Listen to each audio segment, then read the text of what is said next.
I'm the Executive Director of the Administrative Enforcement Unit. I will be your facilitator tonight. And we also have with us today Yuri Moran, our Enforcement Service Representative. She will be our panelist. She's manning the Q&A chat, and she'll be answering questions as we go along. Good evening, everyone. Go ahead, say hi, Yuri. Good evening, everybody. Thank you for joining us, and we welcome your questions. So as you can see, we are all excited to be here, and hopefully you guys are just as excited. So before we go forward, I want to tell you a little bit about the Administrative Enforcement Unit and who we are, so you understand why we would be the lead and presenting to you tonight. The Administrative Enforcement Unit is a unit within Department of Buildings who is primarily responsible for processing the oath summons. That is all summonses issued by DOB inspectors that are returnable to OATH, the Office of Administrative Trials and Hearings. So the thing about AEU, and that's what we call ourselves, is we process summonses from start to finish, meaning once the inspector issues the summons, it's sent to AEU. We handle processing to OATH. We handle all of the data entry. It is our attorneys who represent the department at hearings. But today, we are going to focus mostly on the task performed by our customer service team, who is primarily tasked with reviewing compliance documents. In the review of those documents, those team members make a determination as to whether a person has proven compliance to the department. So again, just to highlight that Yuri Moran, she is our expert enforcement service representative. She is one of the people who reviews those documents, so she will certainly be able to assist you today. And since we are in a virtual environment, I want to outwardly acknowledge that sometimes technical difficulties happen, so I'll just apologize up front. So let's move forward. So before we go into the detailed slides, I want to go through some ground rules. First and foremost, we have muted all callers so that you guys are able to get as much information from tonight's event as possible. We don't want to be interrupted with background noises, even my own, and other things of the sort that happen in virtual environments.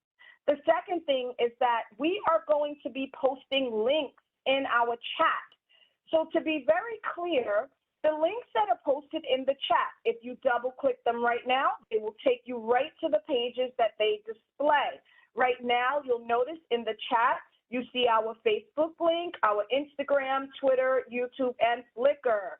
That is our way of providing you with very quick access to different DOB resources that we believe will be helpful to you. We will only post those links in the chat. They will not be posted in the QA.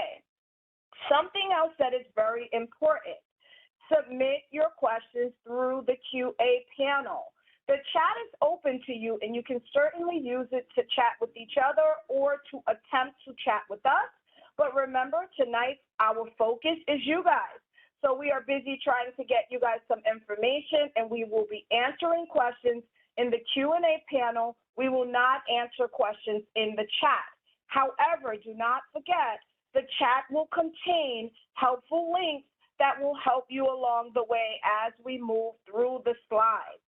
We're asking that you keep all questions related to the topics that we're discussing. It's not that we don't want to help you, but we want to answer questions that basically help everyone. So we have some goals that we want to achieve tonight. Also, there'll be an opportunity to ask questions at the end. We are hoping to finish a bit early, and we have actually extended the session until 8 p.m. Obviously, that is optional if you choose to stay for the Q&A session, and we may even finish before that. But I just wanted to flag for everyone, we will leave the room open until 8 p.m. in order to answer as many questions as you can, which is my next point. We are going to try to answer as many questions as you guys present to us. However, at the same time, there may be questions that we are unable to get to. We will do our best not only to get back to people, but we're also going to provide you with some helpful information and some links on how to get in touch with the department should you leave today with a question that has not been answered. I am going to back up because I got one more thing to say that's not here, but I need to say it. Take notes. So if you did not come equipped with a pen and paper, I would strongly suggest that you grab one or you have a mechanism to take notes. We will likely be sharing this presentation on our YouTube page after the fact, but at the same time, a PowerPoint is really a visual. The verbal is what you will need and what will be helpful. I may also cover things that you want to reference at a later time. So I'm encouraging everyone here to take notes. So what are our goals for today? What are we trying to accomplish? The first thing is we want to help customers understand the oath summons and its component parts, right? Because sometimes, especially in the case of a summons, you get this document, it says you did something wrong. It has so much information, you just don't know what you're looking at. I like everybody to walk away knowing exactly what they're looking at. We want to educate you on how to respond to the summons. We want to make sure you know what to do. We also want to educate you on where to get the forms. How do you get the information on certifying correction? How do you even properly fill out the forms? We can give you access all we want. If we don't show you how to properly fill them out, you might find yourself in a quandary, not knowing what to do. We also want to inform you how to determine if a DOB civil penalty is applicable to your oath summons. In many cases, people and our customers believe they've satisfied all penalties, and then they get to the department and find that there are additional penalties. So we want to help you to understand that. We'll also go into our e-filing system. We'll show you how to make a payment for a DOB civil penalty. So get ready, because if you have a payment to make, we are going to walk you through it. Last and certainly not least, and we did save the best for last, we will show you how to upload a certificate of correction request. By the time we get that far, you will understand what all of this means. So to any person in the audience that is confused, we will help you as we move forward. So before we can get into the certificate of correction and responding and the oath summons, the first thing I think we need to do is to explain what is an oath summons. Who is oath, right? So the first thing to know is that sometimes you hear the term notice of violation. People use the term summons and notice of violation interchangeably, and you will find that I might even do so here. The reason why is because summonses used to be called violations, but due to some changes in the rule, I think it was either 2016 or 17, the name of the form was changed to summonses. So my point is, where you hear the term summons today, or you hear the term violation, we are talking about the same instrument. So what is an oath summons? An oath summons is a violation issued by DOB inspectors when they find that there is something that is non-compliant at a property. The violations always carry the potential for a monetary penalty. Oath, because when you hear the term oath summonses, sometimes it gets confusing. Oath is the city's central administrative tribunal. This is the place where the hearings are held. They are independent of the department. So I like to call them the independent arbiter of fact, because if you don't agree with your summons, they will be the people to decide whether or not the violating conditions actually existed. How do they decide that? During a hearing. So when you get a summons from DOB, there's the potential to go to a hearing. That hearing is held at the Oath Hearings Division and in front of a hearing officer. The hearing officer will decide the case. The DOB doesn't decide, you don't decide, the hearing officer makes the final determination. In addition to that, Oath imposes the penalties and collects the penalties as it relates to the hearings that they held.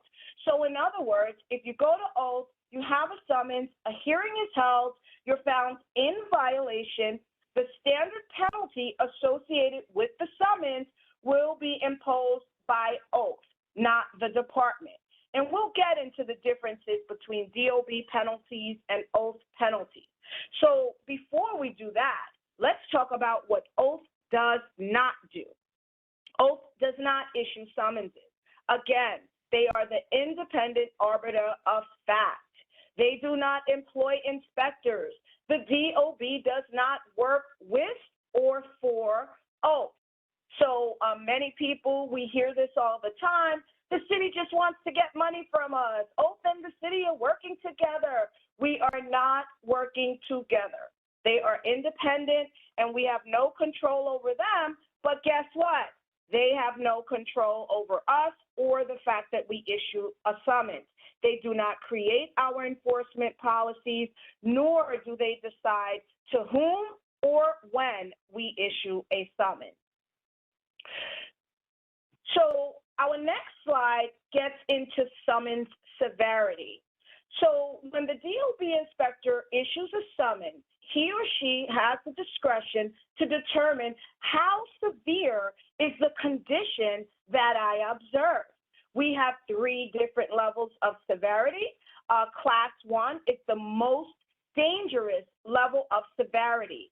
The term used, and you will hear it all the time, is immediately hazardous class 1, either summons or violation. The bottom line is the minute you know that a summons is a class 1 summons, then you know that it warrants immediate correction. Of the violating condition usually poses a threat that could severely affect life, health, safety, property, public interest, or a significant number of people. The bottom line is if you have a class 1 summons, you fix it quickly because it's dangerous. Class 2, we call those major violations. Those are a little bit less severe than a class 1 summons, but they are still violations of our rules, laws, codes, or other applicable city regulations that we enforce. Those conditions normally affect life, health, safety, property, or public interest, but they do not require immediate corrective action.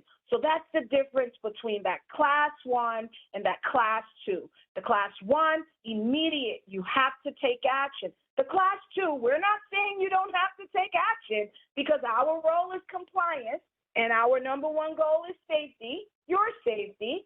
So you do have to correct, but it doesn't warrant as fast of correction as a class 1. Class 3, we call those lesser violations. Many times there may be reporting and things of that sort. The violating condition is lesser. It has a lesser effect than a class 1 or class 2, and it doesn't have the same impacts on life, health, safety, property, or public interest. So the takeaway here is there are 3 levels of severity, both class 1, class 2, and class 3.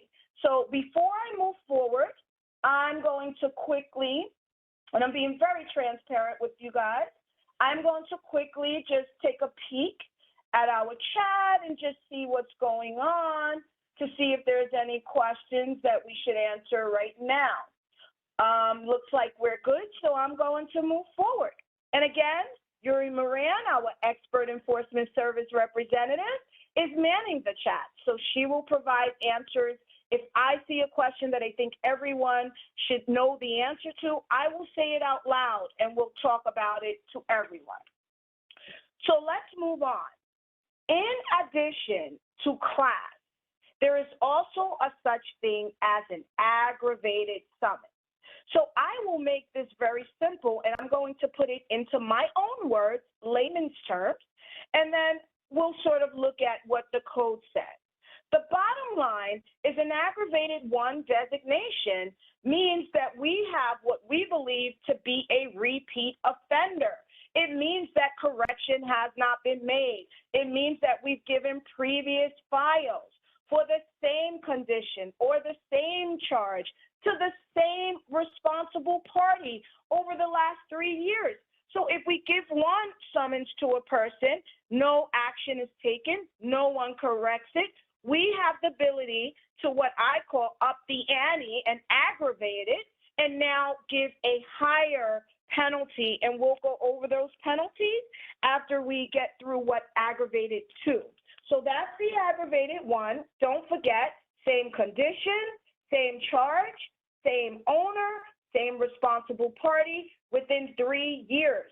The department has the discretion to move the summons from a normal summons to what we call an aggravated summons. Aggravated 2 is a little bit different. That has to do with the condition, yes it does, but it's not about necessarily repeating the same condition, the same charge, the same owner, the same responsible party, or the 3-year period.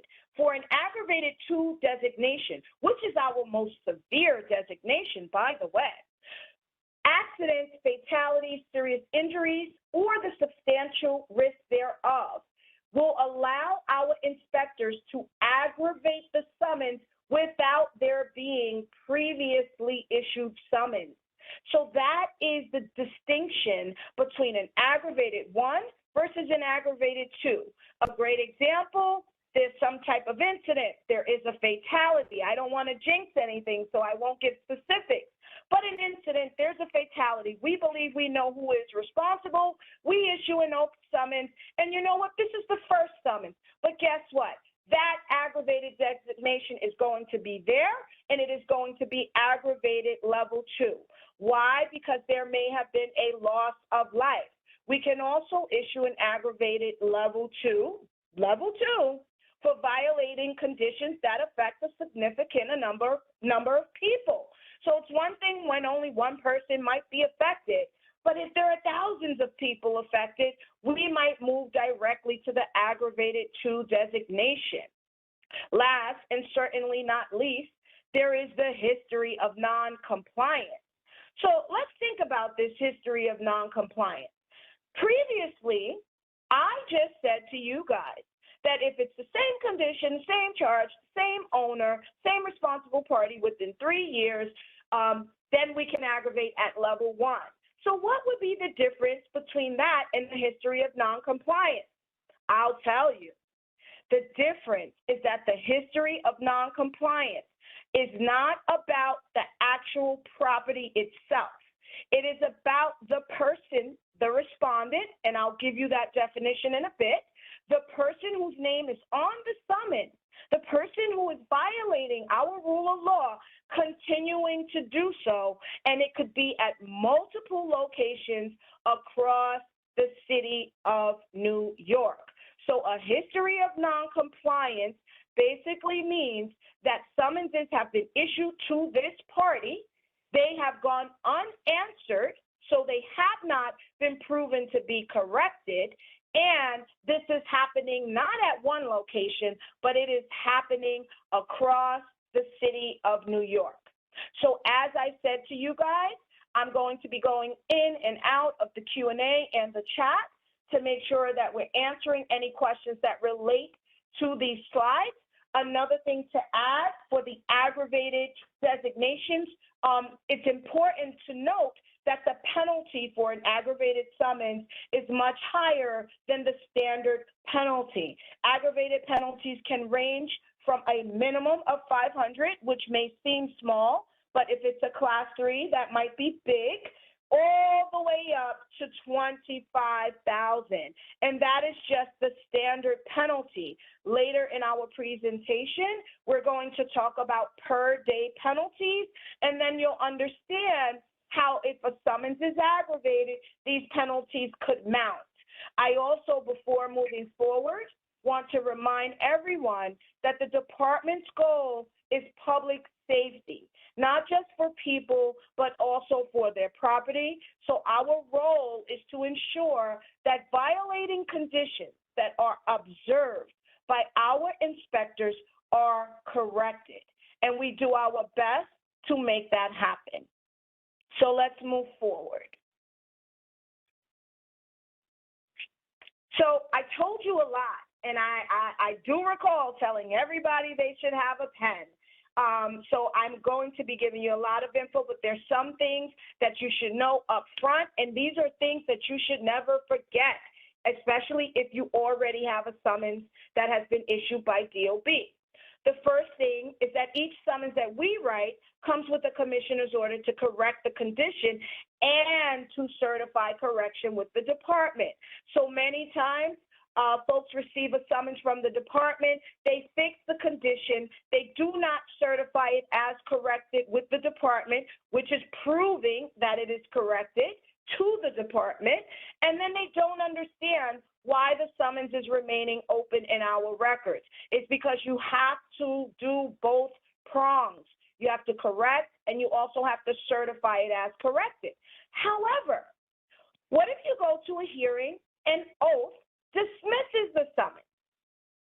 So if oath dismisses the summons, a certificate of correction is no longer required. That means that the Office of Administrative Trials and Hearings, remember that independent hearing officer has made a decision that the violating conditions did not exist. While I will not get into details, I do need to flag for our audience today that the department does have the right to appeal, and so do you guys. And we do, in fact, appeal if we believe that oath has dismissed the summons in error. One of the main reasons we do that is because appealing gets us to where we're really trying to go, which is compliance. The other thing is some people say, well, why is the summons still open in the department record? I paid the penalty at oath. I went to the hearing. Yeah, they found me in violation, but I fixed it. Why is it still open with DOB? It is open because you haven't proven to us that it has been corrected, and the summons will stay open in our records until that happens. Many people think paying the summons is enough. I am here to help you understand paying the summons is not enough. It must be certified as corrected with the department unless it is dismissed by oath. And just a note, open summonses delay the transfer and the selling of property from one hand to the next, because title search companies check the department records to determine if there are open summonses at a particular location. So that's another thing. It is important to some folks, but I just want to flag it because it's something you might want to take note of. The other thing is that Class 1 summonses. Now, remember what we talked about. Class 1 summonses, for us, it means there's an immediate hazard. You need to correct it. Someone could get hurt. Not only do we want you to correct it as soon as you possibly can, in fact, our rules and laws say to correct it forthwith, we go out every 60 days to re-inspect those conditions. We are not doing that for, of course, one reason is because we want compliance, but the other thing you should know is that the law requires us to do that. We cannot forego the inspection. We can't ignore that condition. So if you have a Class 1 summons and you haven't certified it as corrected, the department could potentially come out every single 60 days. And when we are there, if we notice that the condition still exists, you can get additional summonses. Or if we notice that you have not filed a certificate of correction, we can also issue an additional summons. That summons, take a note of it, is called a failure to comply. In DOB terminology and nomenclature, you will hear people use the term FTC. It stands for failure to comply. That means that there was an original Class 1 summons, or an original summons, any summons for that matter, The inspector went back. They noticed that either correction has not been made or you haven't filed a certificate of correction with the department, and they issue another summons, and they say, you know what? You failed to comply with the first summons. We'll get into how you certify those summonses as corrected. There is also a one-time DOB civil penalty of $1,500 or $3,000 for failing to file a certificate with the department. That penalty is a DOB penalty. It's payable to the Department of Buildings. It is not payable to oath, and it is not imposed by oath. Also, summonses issued for illegal conversions. When you change the makeup of your property, they are subject to daily penalties of up to $1,000 per day for a maximum of $45,000. Now, I need to make very clear that the daily penalties are not DOB imposed penalties. However, those penalties mount at $1,000 every single day that you do not file a certificate of correction with the department. So if you file a certificate of correction 45 days later, you could be looking at $45,000 worth of per day penalties. More importantly, these penalties are imposed in addition to the standard penalties. So remember I told you about aggravated summonses and how we could have a maximum penalty of $25,000. Some Class 1 summonses have default penalties of $25,000, and we'll talk about that. Imagine adding per day penalties to that. That means that $25,000 plus $45,000, a person has the potential to have $70,000 in penalties if you do not correct a violating condition that is associated with an illegal conversion. There are reasons for that. Illegal conversions are extremely dangerous. They are fire hazards. People can get hurt. So we're going to move into the summons and its component parts. Again, guys, I'm peeking at this Q&A panel. Yuri, you are doing a great job answering these questions. I just want to remind our audience, you guys are a very, very big audience, so you have to give Yuri time to get you answers. And again, we're going to try to get to as many of your questions as possible. I am doing a quick peek at the chat here. I just want to see if we have anything. I'm going to go back to the last slide because it looks like, all right, so I'm going to go back to the last slide. It looks like we have a question from the audience about an illegal conversion. So I'll try, let's get an answer here. So the question is, if my certificate of correction for a violation is filed within 45 days and my legal argument or narrative alludes to a rebuttal, the DOB enforcement unit rejects the certificate of correction, alluding to your so-called defensive argument. So I ask that everybody in the middle of this be very nice, because we're going to try our best to be nice. But anyway, so by rejecting the certificate, the department is negating the alleged infraction, a legal defense. So rather than getting into the specifics, I want to explain in general why the department would not accept a defense when you submit it.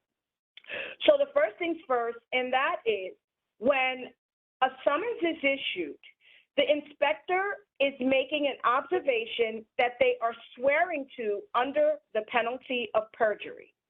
My team, the team of enforcement service representatives, they are not akin to hearing officers, nor are they akin to our DOB attorneys.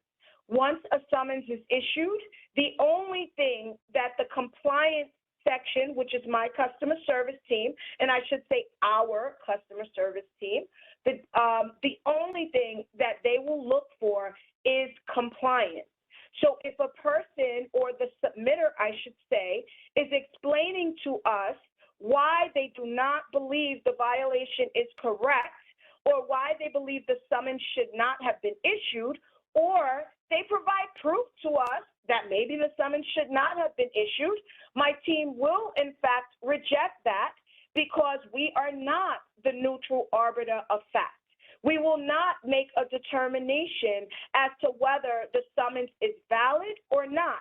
The only thing that we are looking at, and we will get into it during the slides, is what are the violating conditions, and has the submitter proven to us that they have corrected such condition.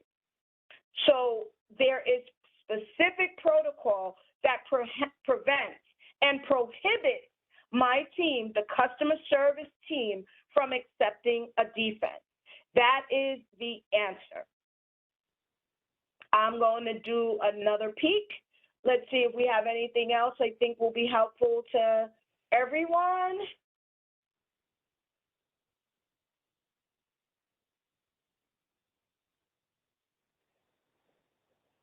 All right, so again, I am going to be as transparent and upfront with our audience as I possibly can.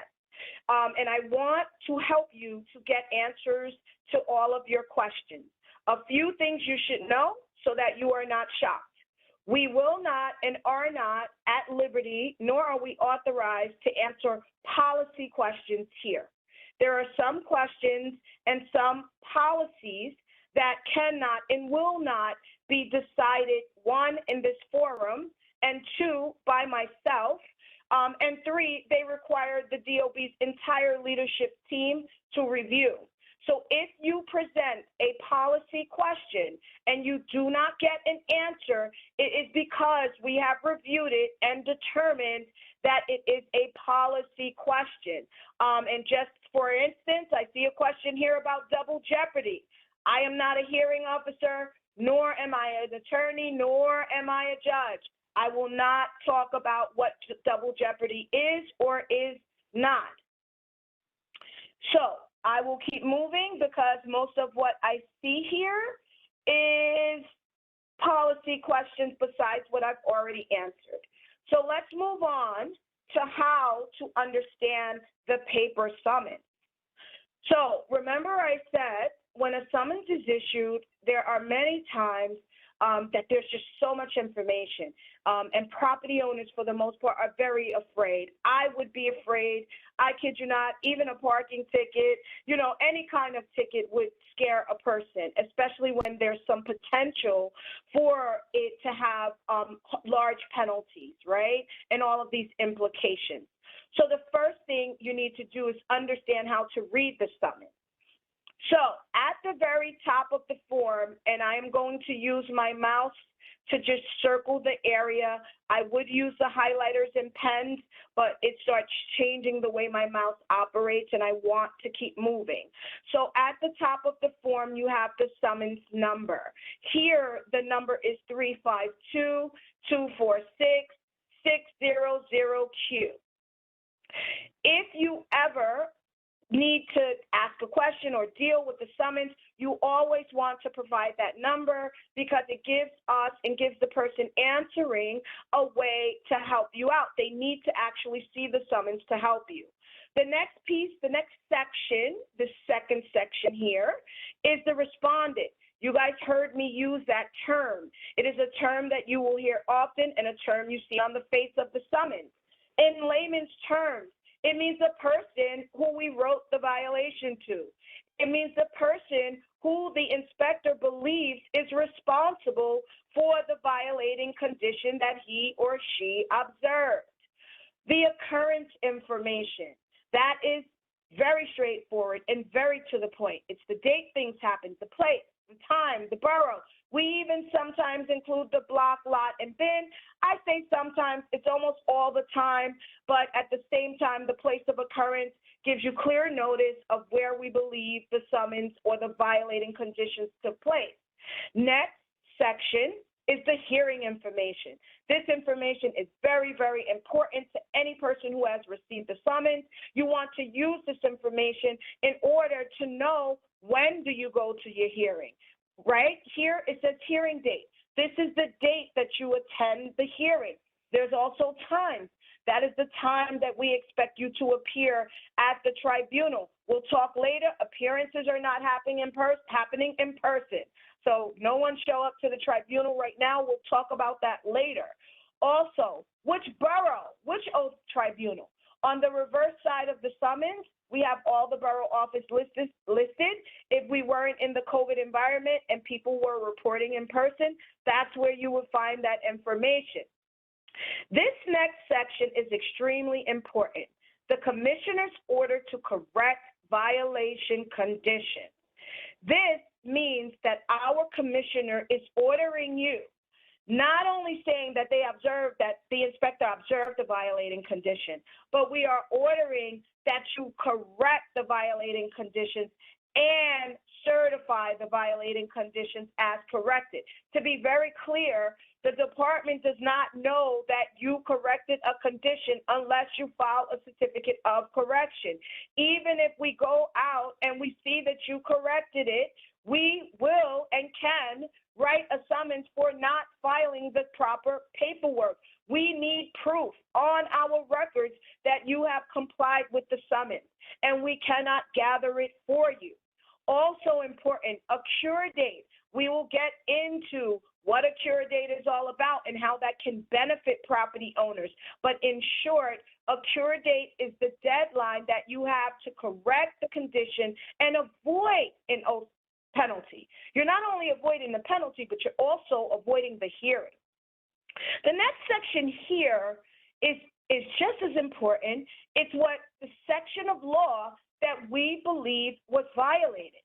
So let's say you give your summons to an attorney to review it. The attorney's going to look at the section of law and they're going to compare it to what we're saying we saw at the location. So this is the section of law. Something else I want to point out, I'm going to try to highlight this. Right about here, there is a checkbox. And please forgive me if I have technical difficulties here. This checkbox says reoccurring condition, aggravated 1 penalty. What that means is, remember, I talked about those aggravated designations, those increased penalties, that it could be more dangerous if the inspector has elected to aggravate the summons. He or she will check this box. So you always want to have a sneak peek. Has that box been checked? Has the summons been aggravated? Also, illegal conversion. Remember, I talked about those per day penalties. I know it's a little bit blurry, but if you have a summons in front of you, you'll be able to find this info. Also be advised that our enforcement service representative, Yuri, should have placed in our chat the link to our translated summons forms. So if you have a problem reading the summonses, we offer the summonses in multiple languages. Yuri has and should have posted the link. If she hasn't, she will. We will give you the link, and you can look at the summons there, and you will see it very clearly. But again, I'm trying to point out the check boxes. Here's the aggravated 2 checkbox. Remember, that is the most severe. That's when there could have been a fatality. There could have been a problem. And then here's another box about penalties that may apply. We have the ability to issue daily penalties in other cases besides illegal conversions. I'm trying to get my screen back here. I got it. So let's keep moving. We have the ability to issue daily penalties in other cases, so there is also a checkbox for that. So I just want to point out to everyone that you want to look at those checkboxes. Did the inspector check anything off? If you see things checked off, everything besides that stop work order box could imply that there are increased penalties. The violation details and remedy. This is what the inspector is alleging that he or she saw. Pay very close attention. We will go over trying to decipher what inspectors mean.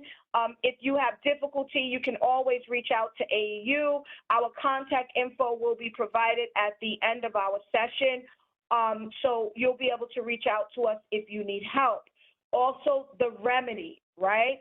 This is the inspector saying, this is what you need to do to correct these conditions. Now, in many cases, there is some confusion with our customers about the inspector's remedy versus what is accepted by the enforcement service representative rather the administrative enforcement unit's compliance team. Because sometimes the inspector may say things like comply with code. In other cases, the inspector may be very general and say, oh, restore the condition back to its legally acceptable way. When that happens, my team is still looking for the details on correction. So while the remedy is sometimes very general, we are always looking for details when it is time to certify correction. One of the main reasons inspectors do not give very, very detailed remedies is because in some cases, there are multiple ways that you can remedy a violating condition. So before, I'm going to jump back to the Q&A in a moment, but I want to go over our other summons form. Once we finish this summons form, I'll go back to the Q&A chat, and I might have some more questions. I am not sure. So another thing about the summonses that some people know and others do not is the department also issues electronic summonses. So look at the differences. The summonses look different. They have all of the same fields, but they look different. So instead of going over each field that we've already gone through, we are going to go over the different fields. What is different about an electronic summons? Some of the key differences. First, the number starts with the 039. What that means is that the minute you see a 039, you know that you may have had this is an electronic, what the department calls a mobile summons. So again, I'm going to throw out that department nomenclature. I'm going to give you our acronyms, write them down, because sometimes people in the department take for granted that the customer knows these things. I'm going to apologize on behalf of the department, but believe me, it is not done on purpose. It's just that we see so much of this every day. Sometimes we have difficulty jumping in and out of our language versus your language. So again, you see that 039, boom, you know you have a mobile summons. The other thing to point out, 039 is our designation now. It will probably be the number for quite some time. Look how low this number is, 039-000-674J. It's a very low number. However, many, many moons from now, when my children have probably had children and maybe even theirs, the department may very well move to 040. So I'm just flagging that so that you understand that the summons number is the summons number. In today's day, in today's world, 039 equals a mobile summons. But that's for now. If we could never go to the other numbers, that would be great. It would mean the department is getting compliance all across the city of New York, and that would be music to all of our ears. Another key point, the summons is typed. It's not handwritten. Sometimes my team gets phone calls that says, I don't know what the inspector is saying. And people are screaming at us. How do you expect me to correct the violating condition if I don't know what the inspector is saying? And sometimes I'll be very honest. Even we are looking at it going, oh my God, what did he or she write? So the major difference and benefit to the mobile summons is that it is typewritten, not handwritten. You don't have to figure out what is the inspector trying to say. The specific penalty amounts are provided, so you may or may not have noticed it. In the paper summons, there is a penalty chart in the back of the summons. The law requires us to tell any person receiving a summons the maximum penalty allowed, and that is the purpose and what that chart does. However, we really want to improve that. So in our future state, we will have summonses where the penalty will be in the front, right on the face of the summons as you see here. So just quickly to flag for you, a standard penalty is the penalty that will be imposed if there is a hearing and the person or respondent is found in violation. That is also the penalty that is paid if you try to pay the summons before you go to a hearing. The maximum penalty is what's most important, and I want to flag it because that is the penalty that is imposed if you don't respond to a summons. Again, don't forget those key points. You must respond. You don't necessarily have to go to the hearing, but you need to respond. The issuing officer's signature is electronic. It's not a scribble scratch signature. So before we move on, don't forget, in our chat, you guys should have the links to our forms translated. I also see the link to the oath website. Yuri, you are doing great. I see links to our penalty schedule. And again, we got our Facebook, our Twitter page. We're giving you all of the tools that you need should you want to go and get additional information. So just give me a moment. I'm quickly peeking at the chat. I want to see if we have anything. And again, your questions need to go into the Q&A panel. When you hear me using the term chat, that's just me messing it up. That's me calling it a chat, okay? So please put your questions in the Q&A panel. If you want to speak to everybody, I see that some folks need to vent a little bit. It's okay. You can vent to everyone here. It's okay. Again, we understand that the process and what you're going through may be frustrated, but I just want to, I'm going to do a quick peek to see. Let's see. Oh, no. So sorry again. I admit it, we may have some technical difficulties. As you can see, my PC is trying to update. Let's see. Oh, this is a great question. This will apply, and some folks will understand, others will not. I do not want to ignore it because it isn't a question that is coming from our audience. So there is some worry here, right? It says, what if a COC is submitted the very next day and it takes DOB 25 days to approve the COC? How does the $1,000 a day penalty work? FYI, the penalty is imposed by the oath hearing officer, not based on the date that we review the COC. And COC, we'll get into that, all right? I'm using that nomenclature again. COC stands for Certificate of Correction. The daily penalty is based on the date that you submitted an acceptable certificate of correction. So, for example, you submit a certificate of correction.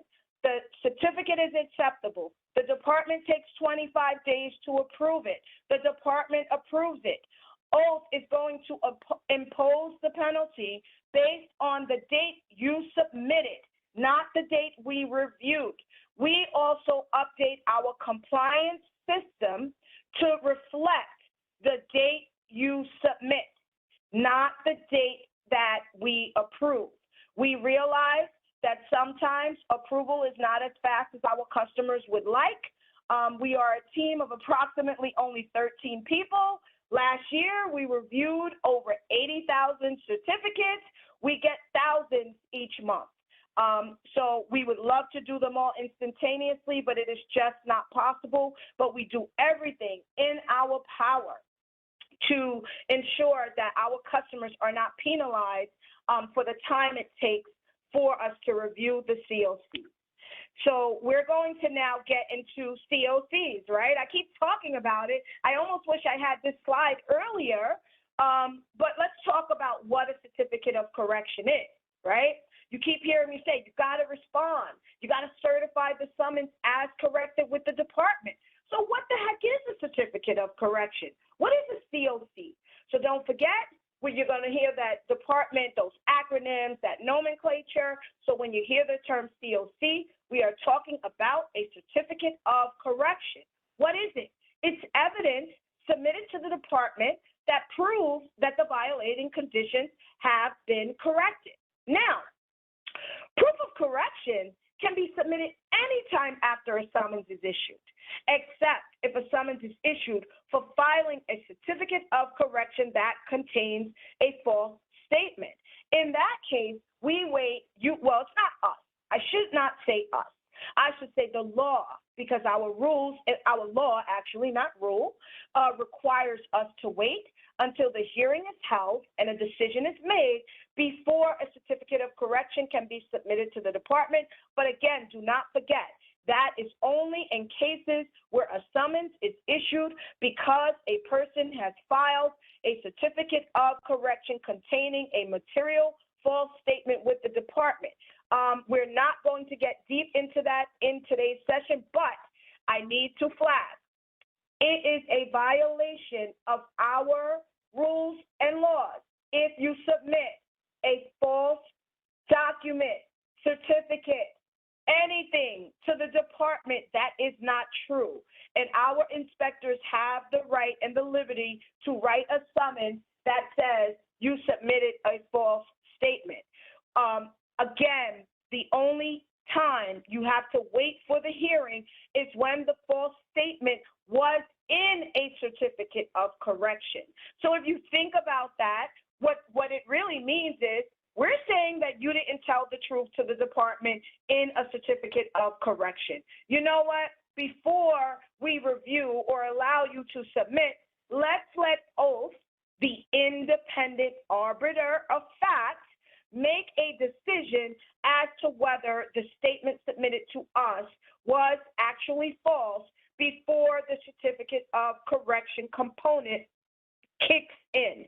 Recall in previous slides, if a summons is dismissed by oath, you do not need to file a certificate of correction unless, of course, the department appeals it. So here it is very, very important that the hearing take place. But under most circumstances, first of all, not many people lie to us, okay? And I should say, let me correct that. Not many people are not truthful with us. So we do not issue many of these. And I apologize if anybody's offended by me using the term lie, but a false statement is an untruth. But we don't issue a lot of these. So that is not what we're talking about today. We're talking about everything else.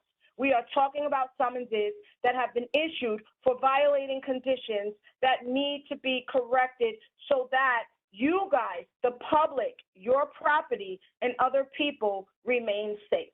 We're not talking really about false statements here. Also, DOB Civil Penalties. Many times people submit a certificate of correction and they're going, oh my God, I corrected this. I submitted everything. I submitted everything to the Administrative Enforcement Unit, but they keep telling me there's a civil penalty.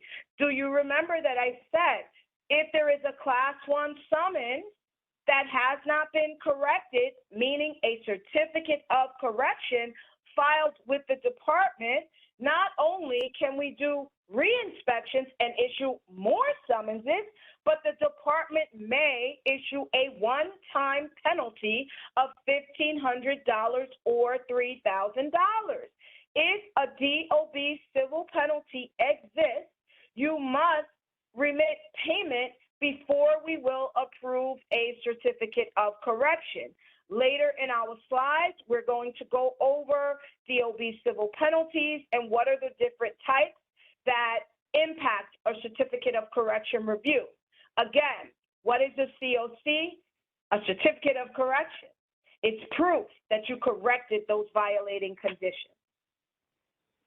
So let's recap, right? We talked about a lot. I asked you guys to get a pen because I knew I would be doing a lot of talking and I knew we would talk about a lot. So let's recap some of the things we talked about, and this is stuff I don't want you to forget. So the oath summons requires a response unless it is dismissed by oath. You cannot ignore oath summonses. They will default. Default penalties are much higher than a standard penalty. Furthermore, Class 1 summonses have additional re-inspections. They all contain commissioner's orders. It's not as simple as correct the condition. You have to correct the condition and certify it as corrected with the department. If you don't submit a certificate of correction or respond in some kind of way, the summons is going to remain open in the department records. So again, you must certify correction or the summons will remain open unless oath dismisses the summons. Class 1 summonses, remember what I said, they're hazardous, they're dangerous, they impact life, liberty, property, they impact people, and those numbers could be large. They have to be corrected right away, and they will be re-inspected. More summonses can be issued.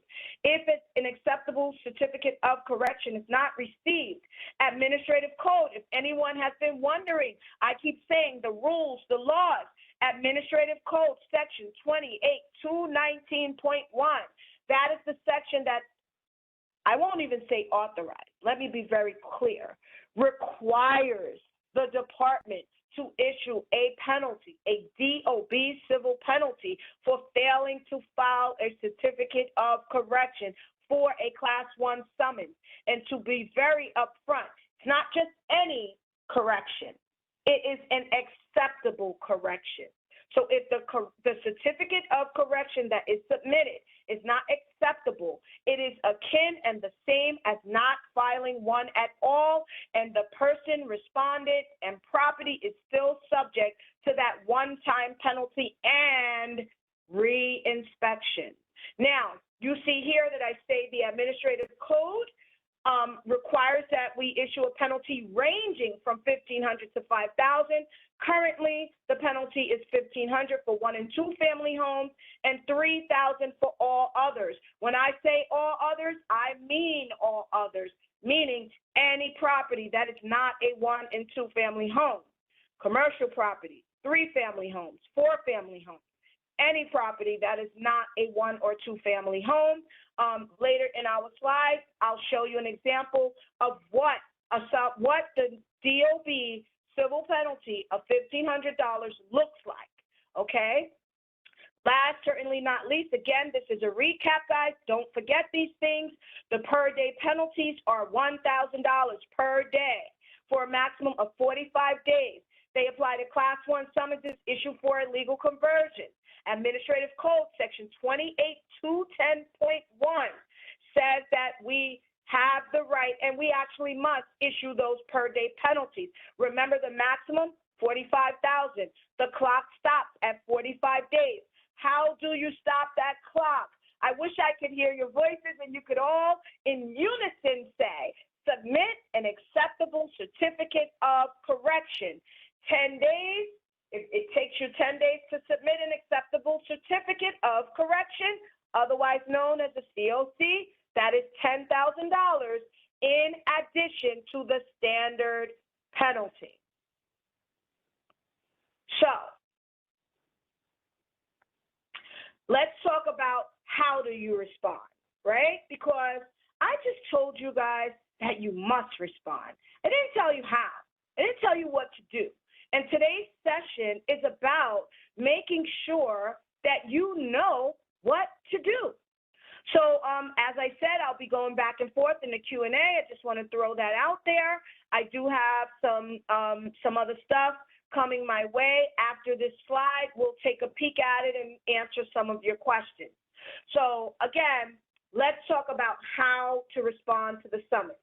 So few things. You already know that you must respond. We're talking about how. You also know that we call it a summons or a violation. Doesn't matter which term you hear, we're talking about the same thing. So you can admit to and certify the summons as corrected, or you can contest it, right? So admitting to it and certifying it as corrected simply means to avail yourself to some of our options that allow you to avoid the hearing. You can just say, you know what, I'm not going to argue with this. I'm going to correct the condition, I'll admit to it, and I'll just certify it as corrected. That is one way of responding. If you respond that way, the summons will not default, and we will go over what it means to, and again, don't forget, Default means you ignored it. So we'll go over the different ways that you can admit to a summons. Contesting the summons is simple. Contesting the summons is you don't agree with it and you decided that either the name respondent, remember that is the person whose name appears on the face, or his or her authorized representative must attend the hearing at oath. So in other words, if you don't agree with it, go in front of the neutral arbiter of fact. Let the hearing officer decide. Let me be very clear. Do not come to AEU or the compliance section of administrative enforcement. Our enforcement service representatives can't make the decision. So again, remember someone asked, why won't you accept the defense? You're rejecting my certificate. That is the reason. We're not the hearing officer. However, there's some easier ways to resolve a summons without even attending a hearing. Maybe you just, like I said, you see it, you say, you know what? These conditions did exist.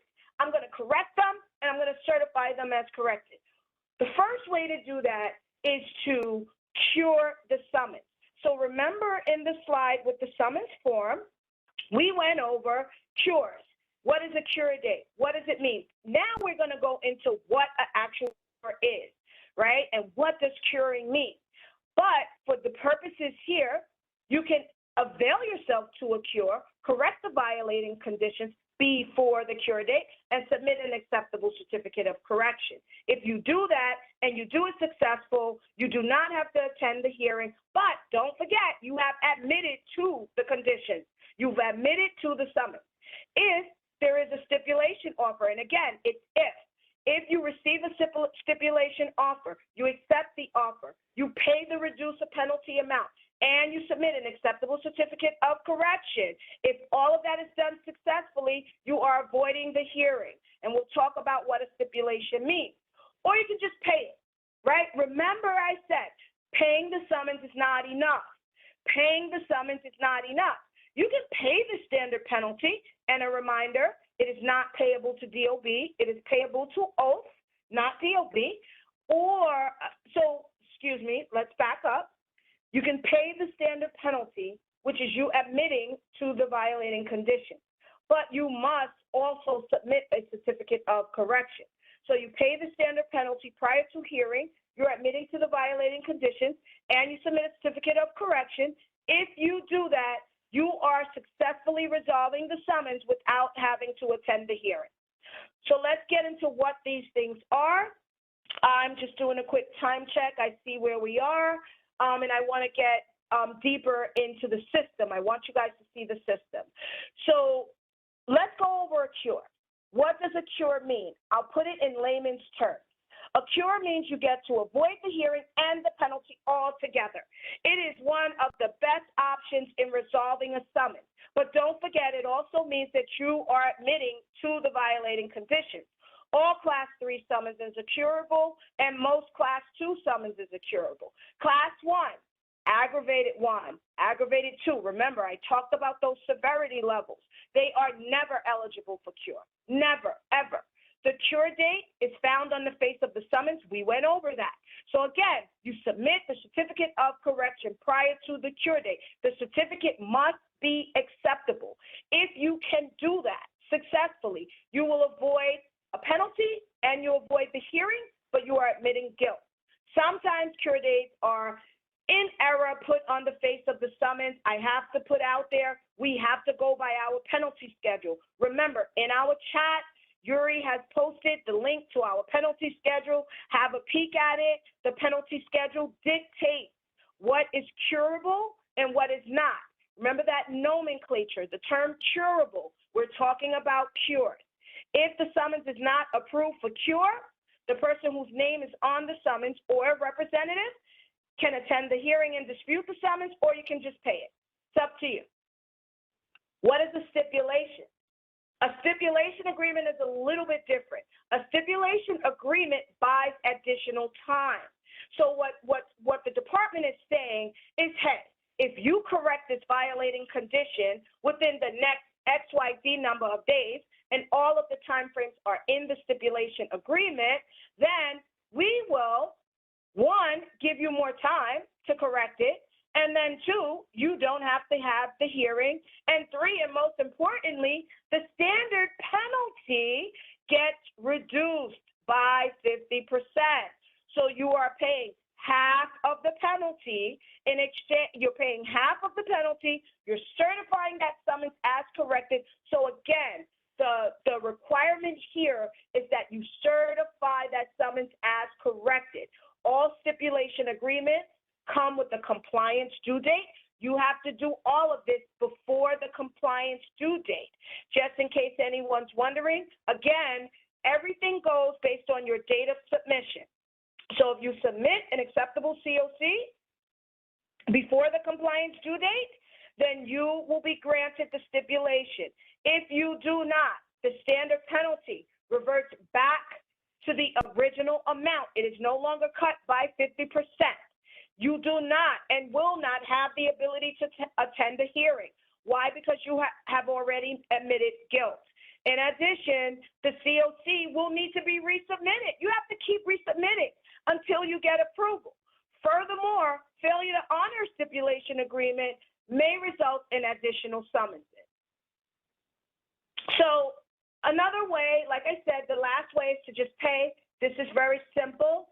When you're paying, again, you are not paying the department. You're paying the standard penalty prior to the hearing date, and that is payable to oath. It's not payable to DOB. Do not send checks to DOB. We cannot process them. It puts your checks in limbo. No hearing is held if payment is received before the first scheduled hearing date. Why? Because the assumption, and remember, if you pay before the first scheduled hearing date, you are admitting to the violating condition. It's not enough to resolve the summons in the department records. You must file a COC with AEU. I just used two acronyms again: COC, Certificate of Correction, AEU, Administrative Enforcement. The summons is going to stay open in the department records until you certify it as corrected with the department. Online payments can be made with oath. Again, Yuri has been kind enough to keep hitting you guys with those links. She's also giving you guys the links to the CityPay website where you can pay a summons. Note that it is not a DOB website. And then mail payments are sent to the finance commissioner. Again, notice the DOB is not listed anywhere here. We cannot accept, nor can we process your payment. Make sure you include the summons number on the check or money order. So if you want to contest, you go to oath. You go to the hearing officer. Remember I said to you guys, I'll give you some info about how hearings are happening now. Right now, due to COVID, all hearings are happening online. They are not being done, when I say online, let me correct that. Hearings are happening by phone. They are not happening in person. However, if you want a live hearing, you are able to email oath. Oath also has a contact number. It is here. It's very easy, 1-844-OATH-NYC. Any person that has a hearing, remember I told you this, do not appear at the current time to the oath office. Hearings are being done by phone. Contact oath for more information. So I'm starting to move faster because, as you can see, we're getting low on time, and I really want to get to some of this other stuff. So certificates have to be filed online through DOB now. You cannot submit them in person. You can't get a same-day review or same-day response at this time. Prior to submitting, you have to do a number of things. Make sure you correct all the violating conditions. That includes legal correction, hire a licensed contractor. Correct all the violation conditions listed on the face of the summons. Later, we'll go over how to identify them. You cannot partially correct. If you correct one and not the other, my team will not approve. For us, we call them disapprovals. Obtain proof of payment for all DOB civil penalties. Why? Remember I told you, we will not approve a COC, Certificate of Correction, if there is an outstanding DOB civil penalty. We're going to get into that as well. Where appropriate, take photos of the conditions. If you take a photo, make sure you label it and complete the appropriate Certificate of Correction affidavits and have them notarized. If submitting an AEU-2, you also need a statement in support. We get into that later down the line. So I'm speeding through that, and just to make sure we stay on the same page, It is now 7:15. The session is over at 8 o'clock. I would love to keep toggling back and forth to the chat, but I think it would be in your best interest for me to go full steam ahead with the information, and we will reserve everything happening in the chat and the Q&A for the end. And I don't want to go too fast, so I think I should reserve my time for the slides we have here. So what are the DOB civil penalties? Remember I said the DOB has civil penalties. They're imposed by the department. They are not the same as an oath penalty. Oath penalties are the standard penalties or the per day penalties. Those penalties are found on the face of a summons. DOB civil penalties are for different reasons, and they are payable to DOB, not oath. So remember, standard penalties for a summons as a result of a hearing being found in violation or paying the summons prior to hearing, those are all payable to oath, and they are all imposed by oath. DOB issues two types of civil penalties that are related to certificates of correction. One is called the work without a permit civil penalty. You'll see WWP used a lot around the DOB. That stands for work without a permit. We also have the civil penalty for a Class 1 summons that was not certified as corrected. Remember, that's that $1,500 or that $3,000 civil penalty. The AEU, Customer Service Team, will not accept a certificate of correction if all the civil penalties have not been paid. So one of the things that comes up all the time is, how do I pay this civil penalty? And many people are shocked when they find out about the civil penalty. Anytime a summons is for working without a permit, that is a violation of Administrative Code, Section 28-105.1. Anytime a person is violating that section of law, it is considered working without a permit. And let me just throw a disclaimer, because I did that one off the top of my head. If I'm wrong, the bottom line is anytime you work without a permit, if our inspector issues a summons for working without a permit, there is an associated work without a permit civil penalty. Those penalties are assessed by a DOB fee estimator. Now, think about it. If we said you work without a permit, most of the time to correct that, you need to go get a permit. So while you are getting the permit, the fee estimator will assess the civil penalty, and they will include it in the price of the permit. So when you pay for the permit, you pay for everything. For AEU and for my unit, we're looking to see that payment on the permit. If it's listed on the permit, we have proof of payment. It's all good. However, there are some cases where correcting the condition may not have required a permit. In those cases, payment is made in the borough office with the borough cashier. When that happens, an invoice is given to the customer. That invoice must list the building identification number. It is the BIN number. Remember, it is also found on the face of the summons, and it is also the summons number. Why? Because the customer will need that invoice to prove to AEU that they have paid the DOB civil penalty. So recap, if you pay it with the permit, you just give us that permit number. We can find proof of payment.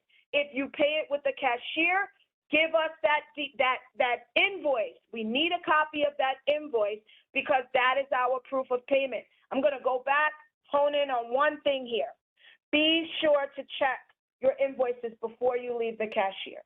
Because if an invoice is wrong, the only way that we have to correct it is to give you a refund for the payment and then to have you make another payment. We realize that is sometimes a hassle, so we don't want to do that. So we ask that everyone make sure you check your invoices. Again, work without a permit civil penalty payments. The BIN number and the summons number must be in that invoice. What is the other type of payment that the other type of civil penalty payment that can be made at DOB and other civil penalty that impacts and affects whether or not we'll accept a COC, a certificate of correction? The AEU has. Remember I said there's that civil penalty for failing to file a certificate of correction for a Class 1 summons. This civil penalty is $1,500 or $3,000. It's payable to the department. There are no waiver provisions. However, there are waiver provisions for the work without a permit. The form that you need is called an L2 waiver. It is found on our website. So the takeaway here is the AEU has for failing to file a certificate does not have a waiver provision, and there is no way to reduce it. However, the work without a permit civil penalty has a way to get a waiver or to request a reduction. My unit does not handle it. It is handled by the Borough Commissioner's Office in the borough where the summons is issued. It is an electronic process. I don't have jurisdiction over the process, so I'm not going to get into it here. But at the same time, I need you to know it exists. Waiver reasons. When you look at the waiver form, you will see that there are waiver reasons. And again, Yuri has posted the links in the chat if you want to have a peek at the form. 2 reasons that are listed on that waiver are never acceptable to AEU. That is the waiver for not related to VIO. We use the term NRV, or legalization. The term is LEG. Not related to VIO is very simple. That is the customer saying to the Borough Commissioner, this permit that I am getting is not even related to this violation. Therefore, the work without a permit civil penalty is inapplicable. So you would imagine that for us who's looking at compliance, if you just told the Borough Commissioner that the work without a permit summons is not applicable to the permit you're getting, then of course we will not accept a not related to VIO waiver. Legalization is when there is no oath summons. That is a fee charged by the department when an oath summons does not exist. In those cases, we will never accept it because that's like a customer saying there is no oath summons, when the reason you're with AEU is because there is in fact an oath summons. So now we're going to get a little interactive here. We're going to make a payment. So we're going to walk you guys through the payment system. So again, COVID-19 response from the department. Payments are made online only. Do not mail checks. Do not show up at the DOB office to make the payment. Our team will have to tell you that you have to go online. It is it is very hard for us to do that, and we feel very, very bad. But to pay, the AEU has civil penalty. Again, that's the civil penalty for failing to file a certificate of correction for a Class 1 summons. That is done online. There's a 2% fee. Obviously, when you pay with credit cards, there's fees. There's just fees with it. And good news, any payment made on or after October 5th will result in an automatic dismissal of the penalty. So let's take a trip to our payment system. Hopefully my screen loads quickly. We are going to go into the payment system. I am going to quickly go through. I want you guys to see what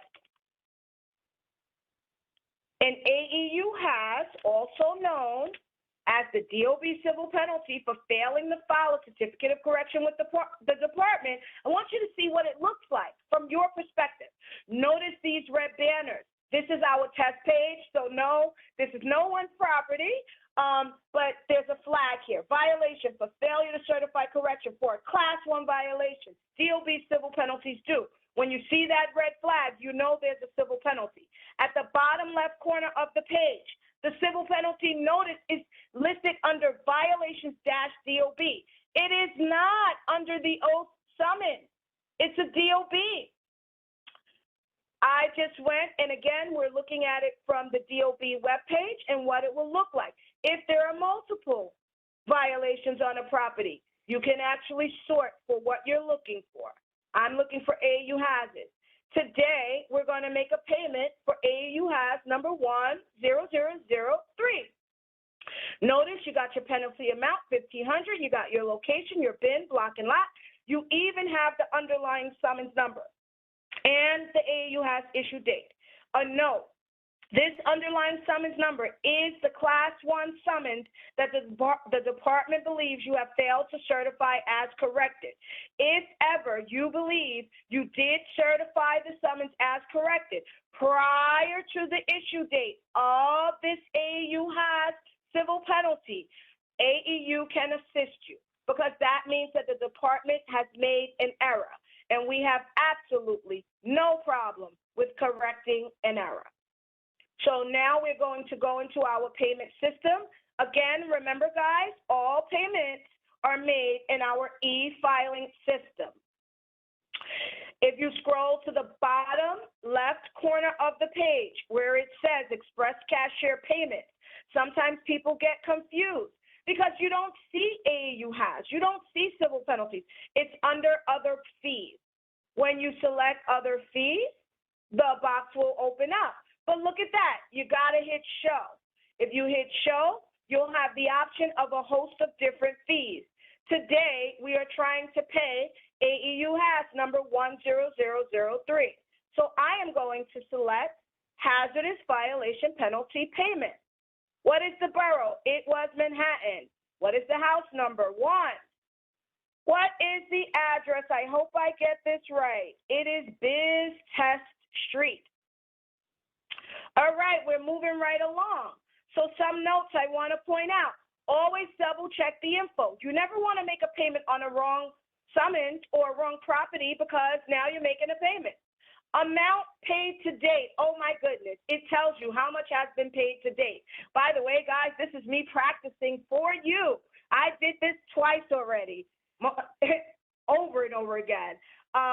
Also, select your violation number. The good news is these are the only open AEU hazards for 1 Biz Test Street. We're going to pay number 3, full payment amount. It tells you the amount. Let's preview. Why would you want to preview? Remember I said you always want your information to be proper. So you want that violation number. You want to make sure you have the right AEU has summons number. Violation number. So I note that payments can be made by e-check or credit card. I'm going to try to increase my screen a bit. On the left side, you again see summary information. I'm flagging this for you. We continue to provide summary information, and you should always keep looking at it. So today, we're going to make a payment. First name, Empowered. Last name, property owner. Our address is going to have to be 280 Broadway, though, guys, because we are agents of the department.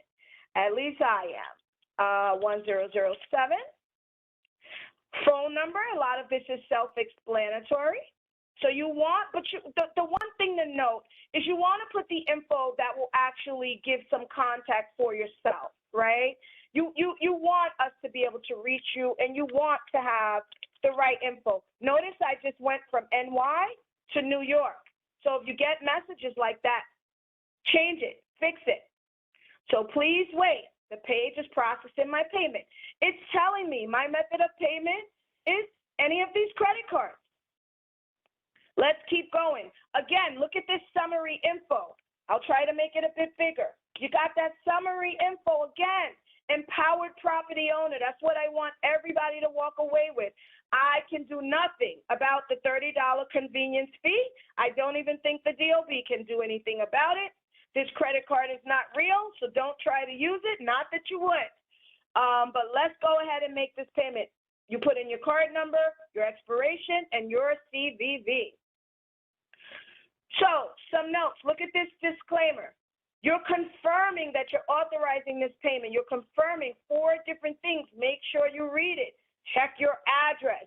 Is this the correct billing address? Do you have the correct payment information? Let's pay now. This will not happen to you. It is happening to me because I am in a test system. But after you are done, you will get a DOB invoice number. I'm going to try one more time. I'm not going to walk you through it. For anybody trying to do this, then you can follow along. I want to get us to that DOB invoice number. I have the feeling it's because of my name that I chose. So I'm going to use some very standard text and names for our credit card, because the goal right now is to get you to see that receipt for your payment. Don't forget, as a reminder, you always want to continue to review your payment details. Make sure you get it all right. I am positive that the first and last name is fine. It's my address. Must be 280 Broadway, New York. I'll type it in just in case. New York. My postal code, I'm going to type everything in because I don't want an error again. My phone number, I'm just using my 5555555. I made that up myself. It's switching it. I see exactly what's happening. So I'll type this in so that I don't have to worry about it switching. If I cannot get you to the receipt, there is a takeaway. And if you write it down, when you make a payment, hopefully you never get this type of DOB civil penalty, but when you make a payment, you need the DOB invoice number. Don't forget, payments made today, meaning after October 5th, will result in the automatic dismissal of the AEU has or the DOB civil penalty. So don't forget that.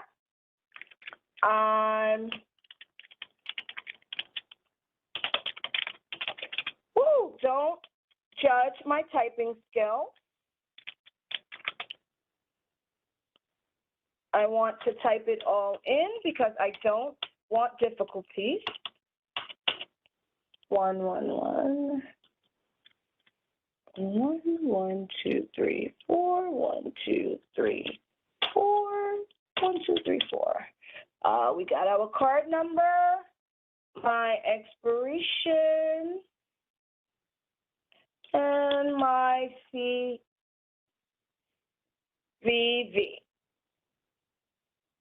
All right, so we're agreeing to these terms and conditions. I'm going to send it anyway. Okay, so I'm not going to take more time here. I think everyone here gets the point. At the end of the day, remember, write it down. It's that DOB invoice number that you need. I'm doing a quick time check. We got a half an hour, so let's get to our forms because people get confused with our forms. Again, reminder, you need that DOB invoice number. Good news. If you make a payment in today's day, the AEU will automatically dismiss. The DOB invoice number is required for payments that were made prior to October 5th of 2020. So that really is applicable to all summonses. So let's get into the forms. Remember I said you need the appropriate forms. The AEU 2 form is one of the forms that you need. It has, in Section 1, the violation information. So don't get confused when you see violation, meaning the term violation. It means the summons number. You got your place of occurrence. Remember, that is where the violation occurred. You got the name and the name of the person who is certifying correction. We need you to check one of the boxes that outlines the relationship that you have to the property. Are you the owner? Are you the named respondent? Are you a representative of the owner or named respondent? If you are not the owner or the person whose name appears on the face, you have to provide an authorization letter. Later in the slides, we will get to, let's back up. Later in the slides, we're going to get to what it looks like when you upload to the system. New owners, you have to attach a copy of the deed. Failing to do anything that I am discussing can result in your certificate of correction being disapproved. Section 2, let's go over that. It's all about the person who performed the work.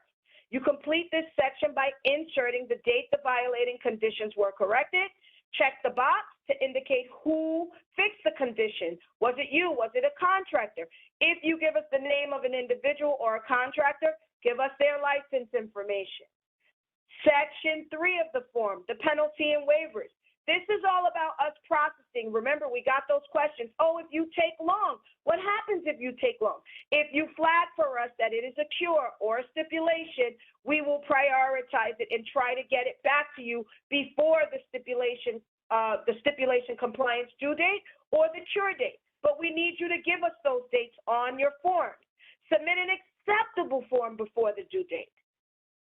Last section, and I know I'm moving quick because I want you guys to get everything that you're supposed to today, is the statement and signature. What's most important here is that you need a valid, current notary. Some people ask, can it be a commissioner of deeds? The answer is yes. Your signature must be original. The person certifying, meaning the person in Section 1 should be signing Section 4. The notary, the Governor's Order 202.7 allows for electronic notaries. Some people have asked us, can they type in their name in this section of the form? The rule of thumb for my team is if the notary accepted it, we will accept it because you are notarizing that you are the person. So here we're going to get a little interactive. I know we're moving quickly, but I want some feedback from the audience. We're going to go over the AEU 20 form. So again, remember that nomenclature. The certificate of correction form is an affidavit, and it's the AEU 2. The statement in support, you're going to hear the term AEU 20. That's what we called it. It also has to be notarized. So the same conditions apply. If the notary signs it, because the governor allowed for electronic notary, we will accept it. You should give us details. You cannot be vague in these statements. We need details on what was done to correct the violating conditions. The statement in support is a detailed description on the corrective steps that were taken to correct violating conditions. It must include permit numbers, job app numbers, any number that you believe substantiates correction. We have a standard form online, which you have the link for in the chat, or you can use your own form on a separate sheet of paper. If you do that, it still has to be notarized. Don't forget, if a permit number was used to fix it, put that permit number in your statement. General statements such as all conditions listed in the summons have been corrected will not be accepted. So let's practice. All right, so we're going to read this summons thoroughly to identify the violating conditions. The only way to do a good statement is to understand what the inspector is saying that he or she observed.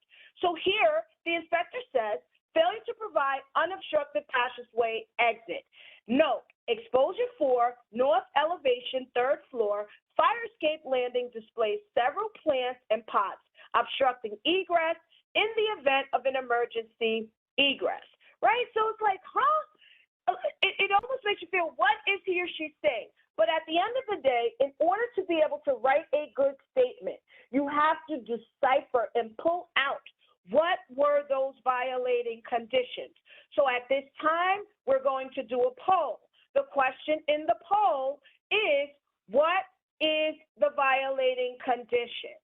So I want you to remember what I just read. You're going to have 3 choices, A, B, and C, and I want you guys, our audience, to select what you believe might be the violating condition. So I'll give you about a minute to do that, and let's see how this goes. You guys should be seeing your poll any moment now.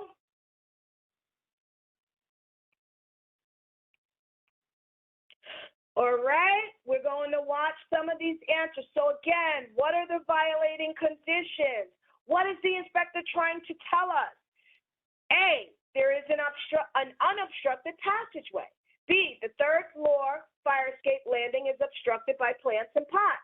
C, exposure 4 has a north elevation obstructing egress. So let's see what answers we get. We're looking for some answers from our audience here.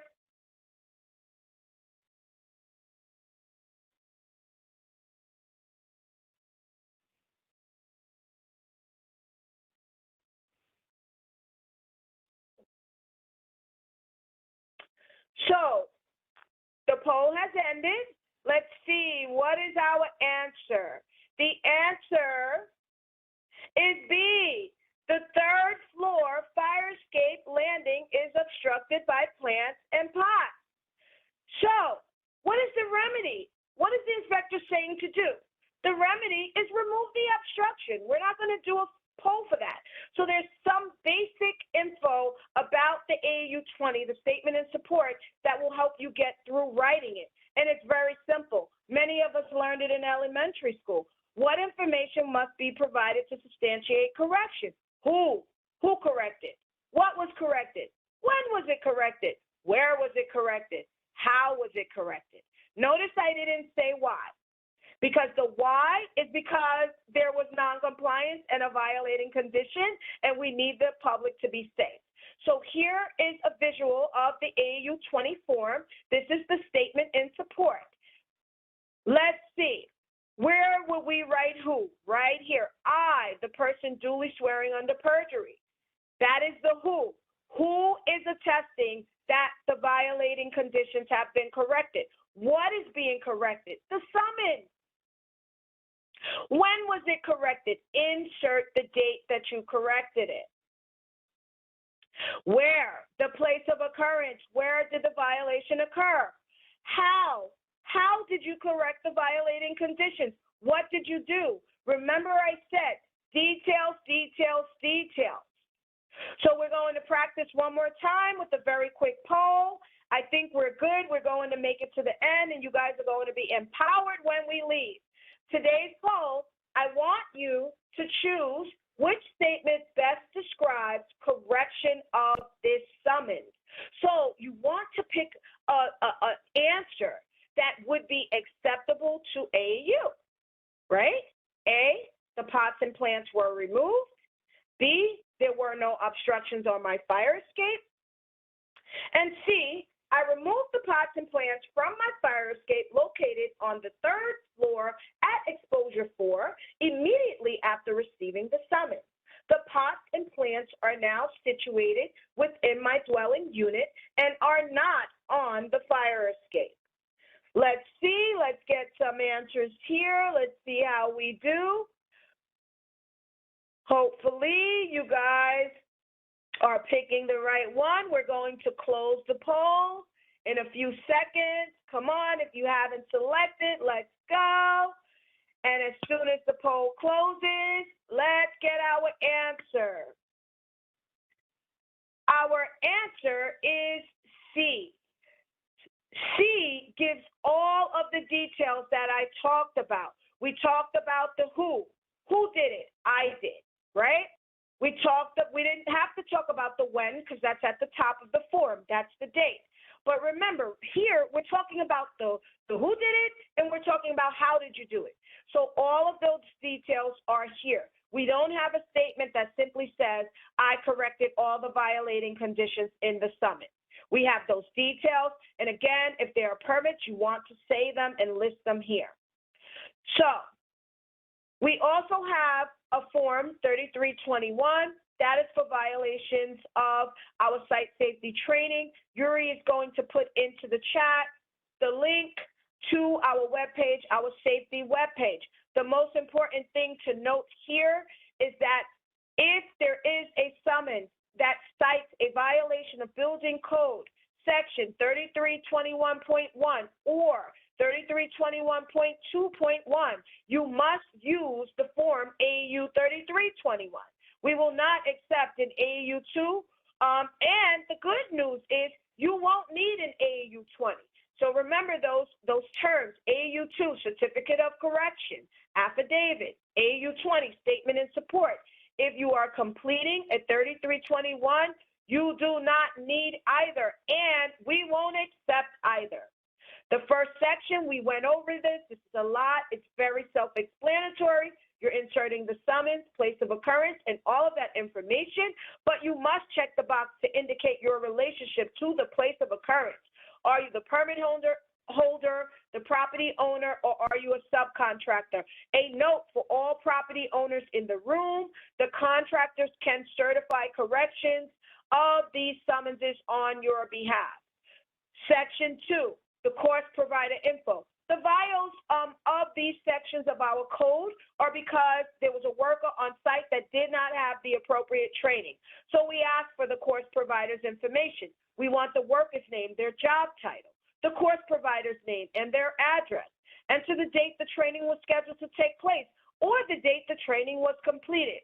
Insert the type of SST card that the worker will or has obtained along with the training course the worker is scheduled to take. Section 3, remember I said you do not need a statement in support. Why? Because it's included. It is Section 3 of the AEU 3321. In Section 3, you have 3 selections. Selection 1 is when the training is scheduled by the person who is certifying correction, but the training has not taken place. Selection 2 is when the training was completed prior to the submission of the certificate of correction, meaning the training is done. Selection 3 is for every other situation, because I have heard a host of different situations. Whenever you don't know and selection 1 or 2 are inapplicable, always choose selection 3. Statement in support. We're flying through this part. This is your signature and your notary. The same thing applies that applies to everything else. The governor's order allows for electronic notary. We have to have original signatures. It can be a commission of deeds or a notary public. So I need to tell you that other documents are required. You have to provide copies of permits, job apps, DOB records, anything that substantiates proof of correction. You also have to give photos, and if you give photos, you need to label them. When you upload documents, be sure to select the correct document type. Do not upload multiple documents under one document type. Who can submit a certificate of correction? I need to be very clear to property owners. Any person can submit. Any person can upload a certificate of correction to the department. You will be considered a preparer. Property owners can do this themselves. You do not have to have a representative, but you should be aware that the responses, meaning the results of our reviews, are sent through the system to the submitter, because remember, certificates of correction, COCs, are now done online only. The results are sent via email and also in our system. The property owner can request a copy of the results as long as they can provide proof of ownership, and all others have to submit a Freedom of Information request in order to get our review results. So let's see if you're ready, guys. We are nearing the end, and I think I'm making like exact time here. So in order to determine if you're ready, you have to make sure you've done everything. So have all the violating conditions been corrected? Did you obtain permits? Don't work without them. Are all outstanding DOB civil penalties paid or approved for waiver? Are the applicable forms completed? Remember, you need that AEU 2, that AEU 20. You might need photos. You might need permits. Save them to your drive so you're ready when you enter the system. Did you get your notary? Is your notary valid? Are your forms notarized? Are you ready to upload? Do you have an e-filing account? You need an e-filing account in order to log in to the DOB Now system. So if the answer to all these questions is yes, that means you are ready. So we're hitting the end. Anybody who has a certificate that they need to submit, we're about to walk through the process. We're making exact 8 o'clock time here. I'm going to show you guys and flag as much as I possibly can. Remember that our goal is to have you leave here as an empowered property owner. We want to ensure that you have everything that you need in order to certify correction with the department. Also be mindful, even if we run out of time, the AEU is always here for you. So we will always be available to answer your questions. I have to prove I'm not a robot. Thank goodness I am me, Shamonda Graham. You're going into Biz Options. I am going to increase the size of my screen, hopefully so that you can see. Now, when you get into biz options, you're going to have a number of options that display. For our purposes, we're looking at the certificate of correction. So at the top, 2 levels from the home button, you want to hit that plus sign because you want to add a certificate of correction. So we first ask you for some general information. Remember I said you need an e-filing account. So some of the information I'm going to decrease just a bit so you can see everything. Some of the information will be auto-populated, and that is good because it means you don't have to fill it in. So we got our name already, right? We have our first name, we have our last name, we have our license number. For your purpose, you would be an owner if you are an owner, so you can disregard the business info I'm putting in here. I'm just filling it in because I want to flag for you that if you hire someone, we do ask for their business info, and that includes their relationship to the certifier.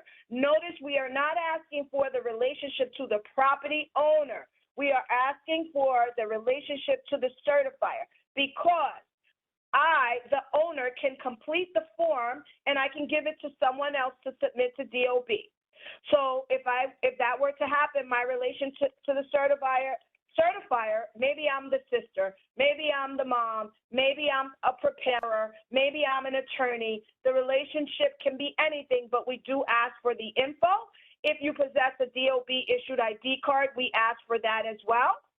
We also ask for the summons number. This is extremely important. Please take note. Ensure the summons number is correct. I made it too big. The reason why is because our letters and our responses are based on this summons number. If this summons number is incorrect, we are not going to approve your request. So make sure you look at it. Make sure you got a DOB summons, not an FDNY summons. Make sure the summons number is good. If you have a cure, remember we talked about waivers. Remember we also talked about they are dictated by the penalty schedule. If you have a cure, we give you the opportunity to give us the date. I'm going to give it tomorrow's date. Why? Because it allows the DOB to prioritize. So if you have a cure stipulation, let's give us the date. And if you have something you want to tell us, maybe it's a failure to comply. Remember that FCC. It's a failure to comply with an earlier summons. In order to resolve those, you have to resolve the underlying. So if you're submitting 2 summonses and you're submitting 2 certificates of correction and they are connected and related, give us that comment. Here you're going to save it. Once you save it, if there are any errors, it will tell you. Please provide all required fields in the below section to save. So something is missing in my general information. Let me see what is red here. I need to decrease my screen. Look at that. I had my screen too big, guys. So we asked for the property, we asked for the phone number. I almost said property owner, but I really meant phone number. I know I'm going quickly. I want to make that 8 o'clock time. And I'm hoping to maybe have a few minutes for questions. Are you sure you want to create? Yes. Pay attention to the messages. Certificate of correction has been saved. Ensure all items are submitted are clear and visible. Illegible items will be disapproved. These are all reasons that documents can be disapproved.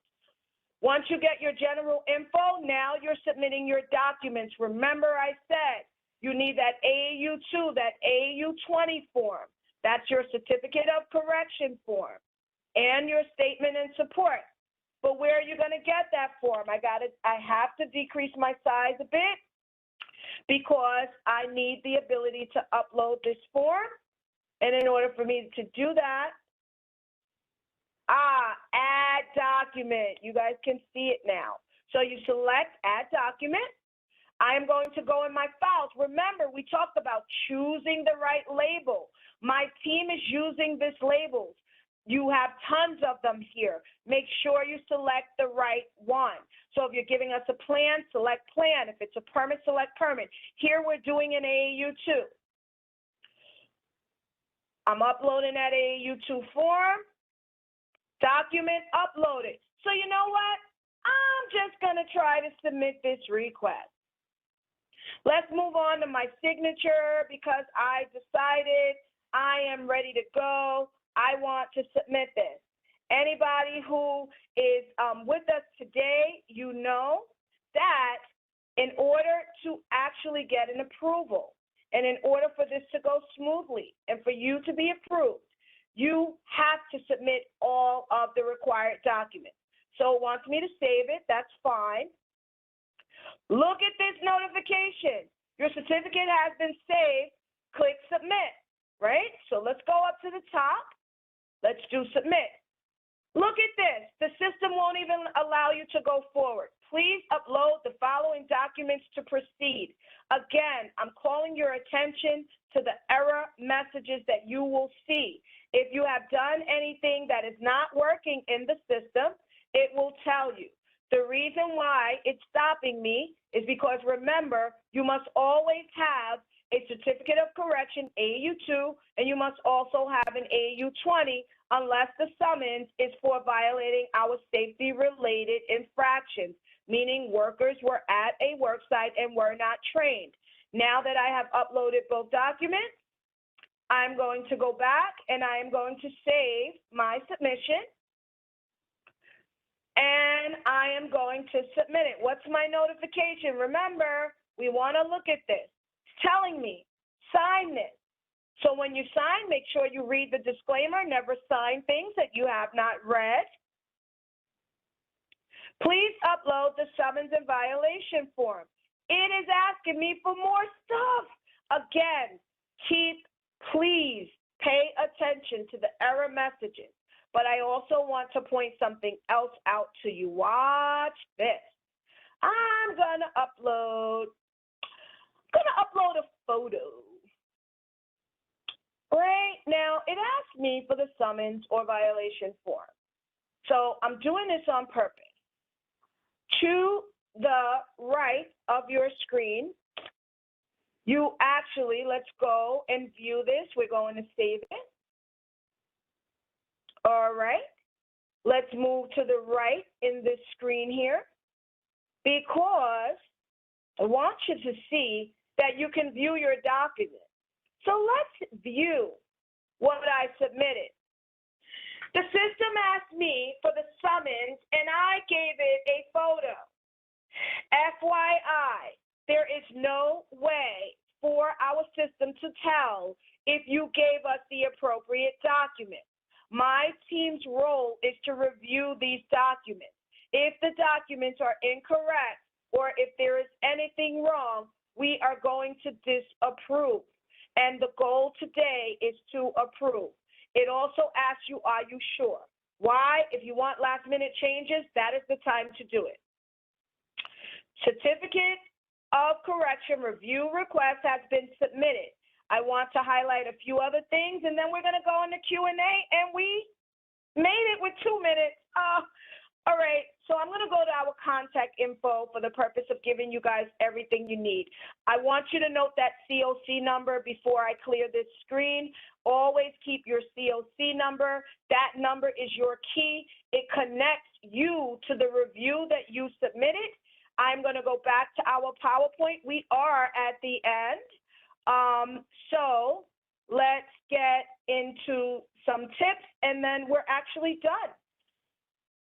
The bottom line, and I've been very, very clear about it, if you want to avoid summonses, don't violate our rules, laws, or anything within DOB's jurisdiction because our role is compliance and safety. We are always going to try to protect the public and their property. Always obtain permits, work within the scope of the permits, hire licensed professionals. Yuri is putting plenty of links in the chat. You can check if your professionals are actually licensed or registered with the department. For those of you who choose to hire representatives, filing reps, we also have on our webpage all disciplinary actions for both filing reps, those who are working without licenses, so you can actually see, has the department ever disciplined this person, perform maintenance on your buildings, stay up to date, sign up for our buildings news, attend our webinar series, sign up for our newsletters, check out our Twitter feed, check us out on our webpage. Remember, AEU is here to help you. We are here to assist. We will walk any property owner through the situation. Remember that our team is small, but we have big information and lots of willingness to help property owners. Right now, we are closed to the public. Do not show up to 280 Broadway. You must contact us via our help form. The link is already in the chat. If you insist on a live person, you can reach us at our phone number. It is 212-393-2405. I want to encourage everyone to visit our webpage. It's www.nyc.gov/AEU. Thank you guys for attending. I am 1 minute over, and I'm very sorry I went over, but I truly, truly appreciate every person who was here today. Yuri, I want to thank our panelists. Yuri Moran, our expert enforcement service representative. She's been manning that chat, answering questions. I also want to thank my colleagues at DOB, Grace, also my colleague John. They have been assisting me. Grace is from our press office. John is from our Buildings University. He's a program implementation specialist. I could not have done this without you. Clearly, AEU has a lot of information for the public, and I welcome you all to ask us any question that you have. If we did not get back to you today, I am sorry, but again, we have a lot of info. We will try to follow up with you. I encourage you to do our survey. Let us know what we can do to make this better. Thank you all for attending. Good night.